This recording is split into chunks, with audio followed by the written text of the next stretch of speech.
সোমের পর শনিবার ফের বিবাদী বাগে তুলকালাম। বেঙ্গল চেম্বার অফ কমার্সে পর্যবেক্ষকদের সঙ্গে বৈঠক সিইওর। বাইরে মৃত বিএলওর পরিবারকে নিয়ে তৃণমূলপন্থী সংগঠনের বিক্ষোভ।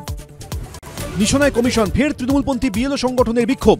প্যারামিলিটারি ফোর্স দিয়ে বিএলওদেরকেও সুরক্ষিত করা। বিএলও এসআইআর এর তো চাপ, সে মৃত্যুবরণ করেছে।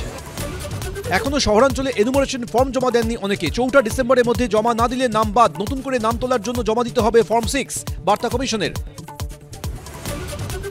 আলিপুরদুয়ার কোচবিহারে শুভেন্দু, আসানসোলের শ্রমিক, নিমতায় সুকান্ত। পরিবর্তন চেয়ে পথে বিজেপি, তৃণমূলের বিসর্জনের ডাক। বিজেপি আর থাকবে না, পাল্টা তৃণমূল। এসআইআরে নাম তুলতে সন্দেশখালীতে শ্বশুর হলেন বাবা। বাংলাদেশি নই, মা বাবা না থাকায় এই কাণ্ড, দাবি অভিযুক্তর। অভিযুক্ত বাংলাদেশি, অভিযোগ বিজেপির, অস্বীকার তৃণমূলের। সোনারপুরে শাসক কোন্দল, পঞ্চায়েত অফিসে তৃণমূলের প্রধান উপপ্রধানকে ঘিরে বিক্ষোভ। তৃণমূলেরই পঞ্চায়েত সদস্যের বিরুদ্ধে হেনস্থার অভিযোগ। গৌরবঙ্গে রসনা বিলাস, মালদার ইংরেজ বাজারে জমজমাট খাইবার পাস। হরেক পদ রকমারি স্বাদ, কাল শেষ দিন।